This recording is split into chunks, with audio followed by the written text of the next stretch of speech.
Hello everyone, Assalamualaikum. This is me Umehani Rafa and I am from Saidpur Nilphamari. আজকে যেমন কি আপনারা সবাই জানেন আমি রেহান এআই টিচার্স ইনস্টিটিউটের সাথে জড়িত এবং সেখানে এআই এর উপর ট্রেনিং নিচ্ছি। তো যেখানে আমি জয়েন করেছি অবাটের মাধ্যমে অ্যান্ড আমি অবাটেরও একজন ভলেন্টিয়ার অ্যান্ড সেখানকার একজন শিক্ষার্থী রয়েছি already. So welcome back to my another session with the Sujon education ওয়ালা স্যার অ্যান্ড টাইম ওয়েস্ট না করি চলেন শুরু করা যাক। সো ওয়েলকাম স্যার, আসসালামু আলাইকুম, how are you? Walaikum assalam. Alhamdulillah, I am well. By the grace of Allah. How are you? I am very good, আলহামদুলিল্লাহ। সো স্যার, আমি রিকোয়েস্ট করবো আপনাকে যে শুরুতেই আপনি যদি আপনার পরিচয়টা দেন তাহলে আমাদের ভিউয়ার্সদের খুবই সুবিধা হবে আপনাকে চিনতে বিষয়টি। আসসালামু আলাইকুম। আহ, আমার নাম মোহাম্মদ সুজন। আমি রংপুরে বসবাস করি। আমি কারমাইকেল কলেজ থেকে পোস্ট গ্রাজুয়েশন কমপ্লিট করেছি। এবং বর্তমানে অবেট হেল্পার রংপুর প্রজেক্টে স্কলারশিপ সুপারভাইজার পদে দায়িত্বরত আছি। আমার ফ্যামিলি আছে, আমি বিবাহিত। আমার ছোট একটা ছেলে বাচ্চা আছে, ছেলে সন্তান আছে। আর আমার পরিবারের সদস্য সংখ্যা 7 জন। আমরা 7 জন মিলে একটা ফ্যামিলি। আমরা হচ্ছে আমার মা বাবা, ছোট ভাই, তার ওয়াইফ এবং আমার ওয়াইফ, আমার ছেলে, 7 জন মিলে আমাদের পরিবার। মাশাআল্লাহ, আমরা সবাই পরিবারে সবাই একসাথে খুব আনন্দে এবং খুব ভালো করে মিলেমিশে থাকি, যৌথভাবে বসবাস করতেছি। তো এই আমার ছিল পরিচয়। Thank you so very much sir. আপনি খুব ভালো আপনি পরিচয় দিয়েছেন পুরো ফ্যামিলি থেকে শুরু করে এডুকেশন পর্যন্ত। আহ, যাই হোক, সুন্দর। সো স্যার, আমার প্রথম কোয়েশ্চেন হচ্ছে যে তা আপনি যেহেতু অবাটের সাথে জড়িত, অবাটে অ্যাজ আ স্কলারশিপ সুপারভাইজার হিসাবে কর্মরত। সো আপনি অবাটকে কিভাবে চিনলেন, অবাটের ব্যাপারে কিভাবে জানলেন অ্যান্ড কবে থেকে অবাটের সাথে কাজ করছেন? আহ, প্রথমত বলে দেই, আমার বাড়ি আমি হিন্দি কমিউনিটি, উর্দু কমিউনিটি থেকে। আমি রংপুরের ২ নং ইস্পাহানি ক্যাম্পে বসবাস করি। ক্যাম্পে আমার বাসা। ক্যাম্পে বাসা থাকার কারণে অবেট যখন ২০০৪ সালে প্রথম কাজ শুরু করে, তো অবেটকে তখন থেকেই মোটামুটি চেনা জানা, কারণ অবেটকে তখন থেকেই আমি চিনি। যখন আমি যখন ক্লাস 6-এ উঠি তখন প্রথমে আমি অবেট থেকে স্কলারশিপ পাই। অবেটের স্কলারশিপ স্টুডেন্ট সেভিং রুল হই। সেই থেকে আমার অবেটের জার্নি শুরু, অবেটের সাথে থাকা, ওঠা চলা বা। তো আমি হচ্ছে অবেটের সাথে আরো বেশি আন্তরিক হই যখন হচ্ছে প্রথমত অবেট থিঙ্ক ট্যাঙ্ক রংপুরে যখন খোলার কথা আসে, তখন আমার কাছে প্রপোজালটা আছে। তো আমি অবেট থিঙ্ক ট্যাঙ্ক রংপুরে সর্বপ্রথম করি। সেই থেকে আমার অবেটের থাকা মোটামুটি এখন পর্যন্ত আমি অবাটের সাথে জড়িত আছি। আর এখন বর্তমানে আমি স্কলারশিপ স্টুডেন্ট হিসেবে আছি। That's great sir. যেমন কি আপনার পথ চলা শুরু হয়েছিল সেই অনেক আগে থেকেই অ্যান্ড অ্যাজ আপনি স্কলারশিপ স্টুডেন্ট ছিলেন অ্যান্ড তখন থেকে এখন scholarship supervisor. So that's amazing journey without আপনার কথা শুনে খুব ভালো লাগলো আমাকে। অ্যান্ড স্যার, যেমন কি আমরা জানি আপনি রেহান এআই টিচার্স ইনস্টিটিউটের সাথে কানেক্টেড অ্যান্ড সেখানে এআই এর উপরে ট্রেনিং নিচ্ছেন। সো আপনি এই রেহান স্কুলের ব্যাপারে কিভাবে জানলেন অ্যান্ড শুরুতে কি কি সমস্যা বা ছিল বা ইন্টারেস্টেড ছিলেন, কিভাবে জয়েন করলেন? আহ, রেহান এআই আসলে এটা খুব ইন্টারেস্টিং বিষয়। তো প্রথমত এটা এটা এটা জানলাম হচ্ছে আমাদের শ্রদ্ধেয় আনোয়ার খান স্যার, রবার্ট হেল্পার্সের যিনি ফাউন্ডার স্যার। উনি পাকিস্তান ভিজিটে গেছিলেন এবং রিহান এআই ইনস্টিটিউট উনি ভিজিট করছিলেন। ভিজিট করার পর উনি একটা শর্ট ইন্টারভিউ দিয়েছিলেন এবং সেই ইন্টারভিউ নিয়ে হচ্ছে ফেসবুকে ওনার ইন্টারভিউটা পাবলিশ হয়েছিল। তখন ওনাকে দেখছিলাম, বাট তখনও বুঝতে পারি নাই যে এটা রেহানে আয়ের এই ইন্টারভিউ বা আদার্স কি। Just দেখলাম যে একটা ইন্টারভিউ নিচ্ছে স্যার, একটা জায়গা ভিজিট করছে। পরে যখন জানতে পারলাম এটা রেহানে আই ইনস্টিটিউট, এই রেহানে ইনস্টিটিউটের তখন তারপরে আমাদের অফিসিয়াল যখন এটা নিয়ে কথাবার্তা উঠলো বা এটা নিয়ে, এটা রেহান আমাদের এআই নিয়ে কাজ শিখাবে, বিভিন্ন আমাদের স্পেশাল আমাদের প্রজেক্ট অফিসার স্যার বলেন বা আদার্স যারা মানে এটার সাথে প্রথমত যারা যুক্ত ছিলেন তারা প্রায় বলতেন এটার মিটিং হচ্ছে রেহান আল্লাহওয়ালা। অবশ্যই শুনে নামটা শুনে একটু ইয়ে লাগতো যে রেহান আল্লাহওয়ালা নামটা আসলে একটু ইন্টারেস্টিং ছিল। কারণ এটা আবার কেমন নাম, কেমন আবার প্রতিষ্ঠান। আহ, এটা আসলে খুব মজা ছিল। তারপরে প্রথমে যখন একটা মিটিং এ জয়েন করি রেহান আল্লাহওয়ালার মিটিং এ, তখন আবার সেখানে দেখি যারা ওখানে জয়েন করছে তাদের ম্যাক্সিমামের নামের পিছনে ওয়ালা ওয়ালি যুক্ত ছিল। তখন আরো কিউরিয়াস নিজের মধ্যে মনে কৌতূহলী জন্মাইলো যে এটা আবার কেমন সবার নামে ওয়ালা ওয়ালি যোগ করা আছে। মানে একটা খুব মজার একটা ইন্টারেস্টিং বিষয় ছিল আসলে এটা। তো পরে যাই হোক তখন প্রশ্ন করি নাই। যখন পরে আমাদের যখন সুযোগ আসলো তখন আমরা হচ্ছে প্রথমত আমি নাম দেই নাই, ইন্টারেস্টেড ছিলাম না অতটা। কারণ হচ্ছে মানে আমি যে কোনো জায়গায় জয়েন করার আগে আসলে সে প্রতিষ্ঠান বা তার সম্পর্কে যদি ভালো করে আমি খুঁটিনাটি যদি না খোঁজ খবর নেই বা যদি না জানি, তাহলে আমি সাধারণত আমি সেসব জায়গায় যাইও না, জয়েনও করি না। যাই হোক পরে ভাগ্যক্রমের সবকিছুই জানলাম, শুনলাম যে রেহান এআই এভাবে এভাবে আমাদের বিভিন্ন এআই নিয়ে ট্রেনিং দিবে এবং আমাদের বিভিন্ন দিক যেটা আমাদের এডুকেশনের হেল্প হবে, অনেক আমাদের কমিউনিটির বাচ্চাদের হেল্প হবে। তো পরবর্তীতে আর কি একটু মনে কৌতূহলী জন্মালো যে না জয়েন করি, তাহলে দেখি শিখে যায়। কারণ যে কোনো ট্রেনিং হোক বা যে কোনো সেশন হোক কোনোদিন মানে ব্যর্থ যায় না, দুইটা শব্দ হইলেও শেখা যায়। তো সে থেকে শেখা এবং সে আনোয়ার খান স্যারের মুখ থেকেই শুনে তারপর এইভাবে রেহান এআই এর সম্পর্কে জানা। পর্যায়ক্রমে এখন আলহামদুলিল্লাহ মোটামুটি এর সম্পর্কে সবকিছুই জানতে পারছি। আর ইনশাআল্লাহ এখন ভালোভাবেই চলছে। মাশাআল্লাহ স্যার, আপনি তো শুরু থেকে শেষ পর্যন্ত পুরো কাহিনী, I mean step by step কি হয়েছে না হয়েছে সবগুলো সাথে আপনি আছেন, আপনার সামনে আছে। So good. অ্যান্ড অফকোর্স আমিও একই ট্রেনিং নিচ্ছি, তবে আমি এত ডিটেল আমি জানতাম না, হুটহাট করে সব হয়ে গেছে। যাই হোক স্যার, যেমন কি আপনি ট্রেনিং নিচ্ছেন এআই এর উপরে। সো আমার কোয়েশ্চেন হচ্ছে যে আপনি এখন এআই এর উপরে ট্রেনিং নিচ্ছেন, সো এছাড়া কম্পিউটারের কোনো স্কিল আপনি আছে আপনার, বা কোনো কোর্স করেছেন এর আগে?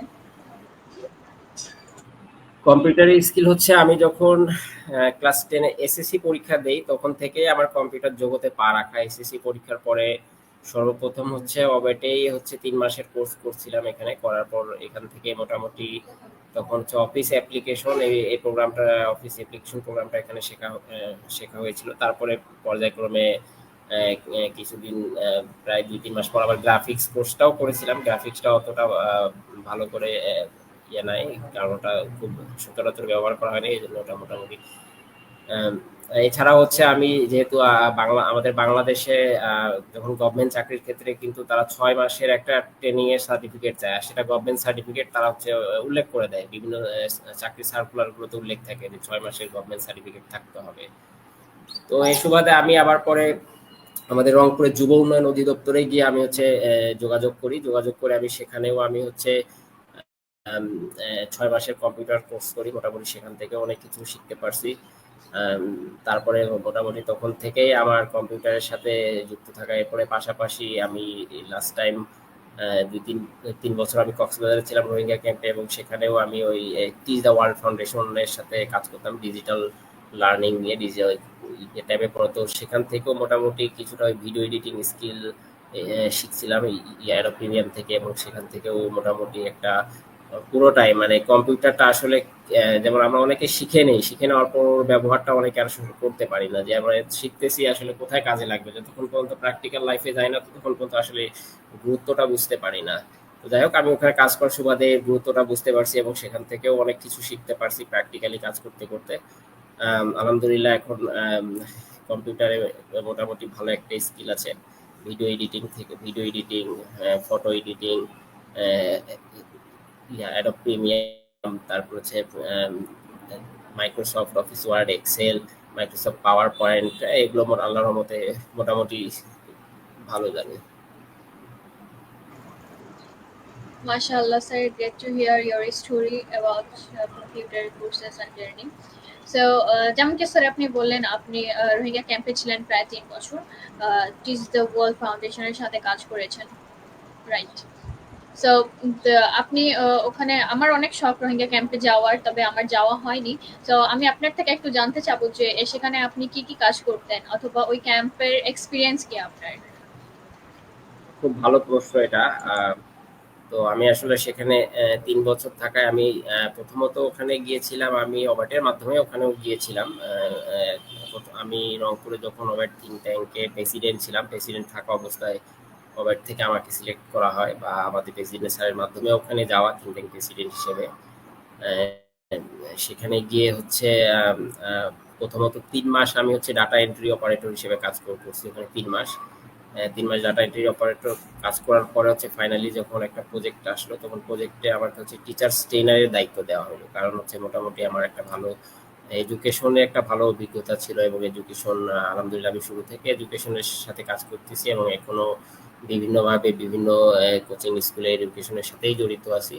তো আমাকে টিচার্স ট্রেনারের দায়িত্ব দেওয়া হলো। তো আমি সেখানে আমাদের যে অবেট হেল্পার্সের প্রায় ২৪টা স্কুল ছিল। আসলে স্কুলগুলো আমাদের মতো এত বড় না, ওটা হচ্ছে এক একটা স্কুল এক টিএলসি বলছো, টিএলসি।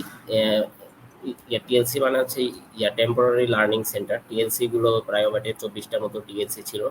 তো সেই টিএলসি গুলোতে গিয়ে ভিজিট করা, টিচারদের বিভিন্ন বিষয়গুলো আইডেন্টিফাই করা, যে তারা তাদের আসলে কোন বিষয়টা তাদের মধ্যে গ্যাপিং আছে, এই বিষয়গুলো তাদেরকে শেখানো বা ধরায় দেওয়া, বা এদের হচ্ছে সাপ্তাহিক সাপ্তাহিক তারপর মাসিক রিফ্রেশার্স ট্রেনিং করাইতাম তাদেরকে, যে প্রতি মাসে রিফ্রেশার্স ট্রেনিং এটা বাধ্যতামূলক করানো ছিল, তাদেরকে আমরা করাইতাম। এছাড়াও কক্সবাজার হচ্ছে, যেমন ওখানে বিভিন্ন সেক্টর ভাগ করা হয়েছিল গভর্নমেন্ট থেকে, যে যারা হচ্ছে এডুকেশন নিয়ে কাজ করে তারা এডুকেশন সেক্টরের আন্ডারে থাকবে, হেলথ সেক্টর ছিল, ওয়াশ সেক্টর ছিল, এভাবে করে ডিফারেন্ট ডিফারেন্ট কাজ ডিফারেন্ট ডিফারেন্ট সেক্টরের আন্ডারে ছিল। তো যাই হোক আমি এডুকেশন সেক্টরের আন্ডারে ছিলাম। তো এই সুবাদে অনেকগুলো ট্রেনিংও পাইছি বিভিন্ন বড় বড় সংস্থা থেকে, UNICEF, UNICEF, Save the Children, Room to Read, Plan International, BRAC, কোডেক, এ ধরনের আরো অনেকগুলো সংস্থা আছে, যেখান থেকে মোটামুটি আমি প্রতি ২৬টার মতো ট্রেনিং ওখান দিয়ে রিসিভ করছি, এবং ওই ট্রেনিং গুলো আবার ওখান দিয়ে মাস্টার ট্রেনার্স হিসেবে রিসিভ করছি, এবং পরবর্তীতে এই ট্রেনিং গুলো আমাদের যারা টিচার আছে টিচারদেরকে আমরা হচ্ছে প্রোভাইড করতাম গিয়ে। তো মূলত আমার ওই টিচার্স ট্রেনার্স এর দায়িত্বে এই কাজটা ছিল। আর ওখানকার এক্সপিরিয়েন্স হচ্ছে, যেহেতু রোহিঙ্গা ক্যাম্প প্রথম শুরুর দিকে অনেক কষ্ট ছিল আমাদের, অবেটের যতগুলো স্কুল ছিল সবগুলো পাহাড়ের উপরে ছিল, তো একটু উঠানামা কষ্ট হয়ে যেত অনেক। যেমন মানে ওখানে অনেক অনেক স্কুল ছিল, আর অবেট ওখানে হচ্ছে ক্যাম্প 4-এ কাজ করতো। ৪ নাম্বার ক্যাম্প 4, ক্যাম্প 8, ক্যাম্প 7, এই কয়েকটা ক্যাম্পে কাজ করতো। তো ক্যাম্প 4-এ যে স্কুলগুলো ছিল সবগুলো পাহাড়ের উপরে স্কুল, কোনো স্কুল ল্যান্ড নিচে ভূমিতে নাই, তো ওঠানামা খুব কষ্ট হইতো পাহাড়ের উপরে। তাও মজা লাগতো, এটা একটা ভালো একটা অভিজ্ঞতা ছিল, কারণ খুব তো মোটামুটি একটা ভালো অভিজ্ঞতা হয়েছে এদের সঙ্গে। আর মোটামুটি ওদের যে ভাষা আছে, আসলে রোহিঙ্গারা তো বার্মিজ, ওদের আন্তর্জাতিক ভাষা হচ্ছে বার্মিজ, ওরা মায়ানমার থেকে আসছে। তো বার্মিজ ভাষাটা আসলে অতটা আমরা বুঝতে পারি না, কিন্তু ওরা ম্যাক্সিমাম সবাই কিন্তু এই যে ভাষায় কথা বলে রানিং ওদের ল্যাঙ্গুয়েজ, চিটাগাং ল্যাঙ্গুয়েজে ওরা কথা বলে। মানে কক্সবাজারের যে আঞ্চলিক ভাষা আছে ওই ভাষার সাথে রোহিঙ্গাদের ভাষার 90% মিল, মানে ওরা যে আঞ্চলিক ভাষায় কথা বলে, বার্মিজটা অন্য। তো মোটামুটি ওদের ল্যাঙ্গুয়েজ ভাষায় এগুলো সব কক্সবাজারের ভাষাগুলো বুঝতে পারতাম, শিখেও গেছিলাম মোটামুটি। তো এটাই ছিল অভিজ্ঞতা। আর অনেক অভিজ্ঞতা হয়েছে, যেমন ইমার্জেন্সি অনেক কাজে কাজ করতে গিয়ে, যেমন হচ্ছে লাস্ট ২ বছর আগে একসাথে 10টা ক্যাম্প পুরা গেছিল। কোনো একটা অ্যাক্সিডেন্ট হয়ে আগুন লেগে 10টা ক্যাম্প মানে যদি আমাদের যদি ওই রংপুর যদি এসে থাকো, তাহলে রংপুরের আমাদের আমাদের রংপুর অবায়ড থেকে শিও বাজার পর্যন্ত এত দূর পর্যন্ত একটা পুরো ক্যাম্প পুড়ে গেছে। সেই ওই ইমার্জেন্সিতে সাপোর্ট দেওয়ার সময় আমাদের মানে ঘুম নাই। ওদের রাতে গিয়ে আমাদের খাবার পৌঁছায় দিতে হয়, সকালে দিতে হয়, দুপুরে দিতে হয়, আবার ফজরে উঠে আবার খাবার রান্না করে প্যাকেটিং করে, মানে অনেক একটা একটু মজাও ছিল এগুলো করতে, একটু মজাও লাগতো, আবার একটু কষ্টও ছিল, তবে মজাটাই বেশি নিয়ে নিতাম এগুলো দিয়ে, কারণ কষ্ট কষ্ট না এগুলো বল। তো মোটামুটি এগুলো ভালো একটা ইমার্জেন্সি ফিল্ডে কাজ করার ভালো একটা লার্নিংও আছে, এবং ভালো একটা এক্সপিরিয়েন্সও হয়ে গেছে। ইনশাল্লাহ ফিউচারেও এই ধরনের ফিল্ডে গিয়ে মানে পরিবেশে গিয়ে নিজেকে খাপ খাওয়াই নিতে পারবো ভবিষ্যতে, যদি কোনোদিন আবার যাওয়া হয়। So good to hear from you sir. আপনার এতগুলো এনজিওর সাথে কাজ করেছেন, দেখেছেন পাশ থেকে তারা কিভাবে কাজ করছে, ডিফারেন্ট ক্যাটাগরির মানুষের সাথে উঠা বসা ছিল আপনার, আপনি ডিফারেন্ট ল্যাঙ্গুয়েজের সাথে খাপ খেয়ে নিয়েছেন, কাজ করেছেন, এত বছর থেকেছেন। আসলে আপনার কথা শুনে এখন আমার ইন্টারেস্ট আরেকটু বাড়ছে যে আমি যাই দেখি কিভাবে কি হয় না হয়। অ্যান্ড এক হিসাবে আপনি অনেক লাকি যে এগুলো আপনি প্র্যাকটিক্যালি আপনি সবকিছু এক্সপিরিয়েন্স করেছেন আপনার লাইফে, যে কিভাবে কি হচ্ছে, কি থেকে কি হচ্ছে পাহাড়ে। আসলে আমরা জেনারেল লাইফে তো আমরা যেভাবে আমাদের এক্সপিরিয়েন্স হলো, এন্ড পাহাড়ে এগুলো কাজ করা, এগুলোর এক্সপিরিয়েন্স পুরো খুব ইন্টারেস্টিং। খুবই ভালো লাগলো আপনার কথাগুলো শুনে। সো এন্ড এটা শুনেও খুবই ভালো লাগলো যে আপনি থিঙ্ক ট্যাঙ্কের প্রেসিডেন্ট ছিলেন। মাই গড, আমি থিঙ্ক ট্যাঙ্কের এক্সিকিউটিভ মেম্বার, এই হিসাবে আপনিও আমার আমি বড় ভাই। রংপুরের প্রথম থিঙ্ক ট্যাঙ্ক প্রেসিডেন্ট ছিলাম। মানে বলতে গেলে প্রথমত ঢাকায় থিঙ্ক ট্যাঙ্ক শুরু হয়েছিল, কিন্তু ভাগ্যক্রমে যাই হোক কোনো একটা কারণে ওটা আর বেশি দিন রানিং হয় নাই। তো আমাদের যিনি প্রজেক্ট ম্যানেজার সোহেল আর খান স্যার, উনি রংপুরে আসছিলেন। তো একসময় আমি এখানে মোটামুটি রানিং হিসেবে স্টুডেন্ট ভলেন্টিয়ার হিসেবে খুব রানিং ভলেন্টিয়ার ছিলাম, যে সবসময় অবাইটকে সময় দিতাম। তো সোহেল স্যার আমাকে বলছিলেন যে এরকম তুমি একটা আমাদের ইয়ে আছে খুলে। তারপর আমি আলহামদুলিল্লাহ তখন যে আমি শুরু করলাম এখনো সেটা চলতেছে। তারপরে এই সুবাদে মানে পুরো বাংলাদেশে, তারপরে পর্যায়ক্রমে সৈয়দপুর, আদার সাদার সব জায়গায় খুললো এটা। এছাড়াও হচ্ছে স্কাউট, যেটা এখন পুরো বাংলাদেশে চলতেছে অবাটে, স্কাউটটা আমি প্রথমে শুরু করছি। কিন্তু আমাদের অবাট রংপুরে আমি শুরু করছি স্কাউটটা, কারণ আমার ইচ্ছা ছিল আমি একজন স্কাউটার। আমি ছোট থেকে অনেকগুলো ক্যাম্পিং করছি, স্কাউট করছি। আমার একটা ভালো এক্সপিরিয়েন্স ছিল যে আমার কমিউনিটির বাচ্চারা কেন এটা থেকে বিরত থাকবে, কারণ এখানে অনেক কিছু শিক্ষণীয় বিষয় আছে, অনেক কিছু লার্নিং আছে। যদি সেভাবে তারা করতে পারে, বিভিন্ন জায়গায় গিয়ে ইয়ে করতে পারে। তো সে সুবাদে আমি আহ, রংপুরে প্রথম স্কাউটটা শুরু করি। আলহামদুলিল্লাহ এখন ভালোভাবে স্কাউটটাও পুরো আমাদের অবেটের পুরো ডিস্ট্রিক্টে ছড়াই পড়ছে। তো এটা একটা ভালো ইয়ে দিক। হ্যাঁ, জি স্যার, মাশাআল্লাহ আপনার জার্নি তো খুবই খুবই ইন্টারেস্টিং অ্যান্ড খুবই ভালো লাগলো শুনে। অ্যান্ড স্যার, যেহেতু আমাদেরকে পাকিস্তান থেকেও কিছু লোক আমাদের দেখে, সো কিছু কোয়েশ্চেন শেষে আমি করব। আপনি উর্দুতে করবেন, আপনিও প্লিজ একটু উর্দুতে যদি आंसर দেন তো ভালো হবে। সো জি জি, অবশ্যই বলুন।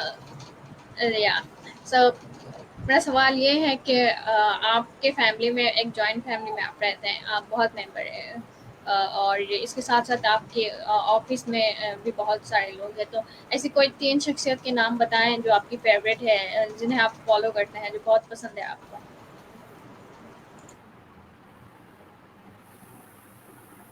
আহ, ये अ, ये तो टफ क्वेश्चन हो गया है, क्योंकि तीन शख्सियत का मैं नाम बोलूँ तो अभी फ़िलहाल मैं तो रंगपुर में ओबेट हेल्पर्स में काम कर रहा हूँ। तो सबसे पहले मैं अपने घर का बोलूँ तो घर में मैं जिसको फॉलो करता हूँ, क्योंकि वो जो हमारे माँ अम्मी है उसको मैं फॉलो करता हूँ, क्योंकि वो काफ़ी मेहनती है शुरू से। और उनके चेष्टा की वजह से आज मैं पढ़ लिख के इस मुकाम तक पहुँचा हूँ। तो मैं उनको काफ़ी मानता हुआ उनको फॉलो भी करता हूँ। इंशाल्लाह उनके सारे उनके में बहुत अच्छे गुण हैं। और दूसरे दूसरे जो है अ, हमारे ओबेट में बोले तो हमारे जो प्रेसिडेंट साहब है पहले, तो उनके नाम आता है, क्योंकि वो नहीं होता था तो नहीं होता, रॉबर्ट नहीं होता था, हम लोग एक साथ नहीं होते। तो उसको मैं उनको भी मैं फॉलो करता हूँ, क्योंकि उनका लाइफ स्टाइल, उनका चलने का एक तरीका, उनका बात बोलने का एक तरीका, उनका सोचने का एक तरीका टोटली डिफरेंस है। क्योंकि वो हमारे कम्युनिटी के लिए काम कर रहे हैं, तो उनका इंशाल्लाह उनको भी मैं फॉलो करता हूँ। काफ़ी हम लोग के लिए वो काम कर रहे हैं। हमारा कम्युनिटी कैसे सामने आगे आ जाए, कम्युनिटी के बच्चे कच्चे और जितने जितने को है कैसे डेवलप हो जाए, कैसे सब ये बांग्लादेश में उन्नति करे। तो ये लेके वो सब टाइम सोचते रहते हैं। तो इंशाल्लाह उनको मैं फॉलो करता हूँ। या sir, great. And Anwar sir को जो सारे फॉलो करते हैं, और या अपने मदर, अपने माँ को भी सारे फॉलो करते हैं। सो इसके बाद आप चलाएं कि आपकी फेवरेट खाने में आपको क्या पसंद है, फेवरेट क्या है। हाँ, फेवरेट खाना बोलूँ तो सब तो बिरयानी बोलते हैं, लेकिन मुझे बिरयानी पसंद उतना नहीं है, क्योंकि ये खाना भी सही नहीं है। तो मुझे सिंपल खाने का काफ़ी पसंद है, तो वो चावल हो जाए, दाल हो जाए और पोटैटो का भरता हो जाए, तो अल्हम्दुलिल्लाह सिंपल खाना मैं पसंद करता हूँ एक। मतलब भट्टे भात हो जाए तो वो बहुत है। बहुत है यस। मतलब। माशाल्लाह सर, ऐसे आपके जैसे लोग बहुत कम मिलते हैं, सारे तो अच्छे खाने के शौकीन होते हैं। और मैं पहले ही देखी हूँ, मैंने आज के आज तक जितने भी मैंने इंटरव्यूज किए, आई पहला किसी का मुझे सुना कि सिंपल बहुत पसंद है। That's good to know. और सर, अगर आपको चांस मिले कि इन फ्यूचर कोई कंट्री में घूमने की, तो आप कौन सी कंट्री में जाना चाहेंगे? कोई दो या तीन? जी, हमारा पहले जो प्लान है, हमारा पहले जो कंट्री में जाने का, इंशाल्लाह अल्लाह मुझे तौफीक दिया, अल्लाह ले गए तो मैं वो सऊदी जाना चाहता हूँ, हज या उम्रा का।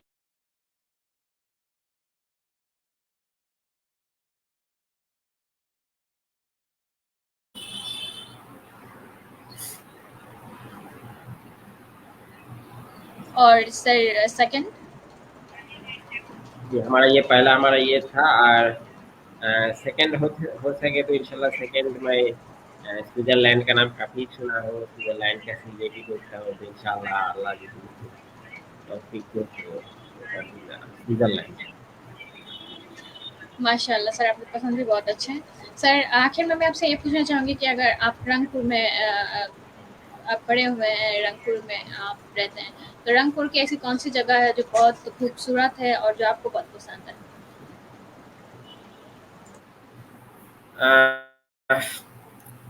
रंगपुर में तो काफ़ी जगह है, तो इसमें सबसे खूबसूरत और पसंददार जो जगह है, ये काफ़ी ये एक हिस्ट्रिकल प्लेस है, वो ताजर जमींदार बाड़ी कहते हैं, तो वो काफ़ी खूबसूरत अभी बनाया गया है। तो वह फिलहाल अभी वो हमारे रंगपुर डिस्ट्रिक्ट में वो काफ़ी खूबसूरत भी है, और काफ़ी घूमने का भी लायक भी है, देखने का भी, ये सबसे बेहतर है हमारे।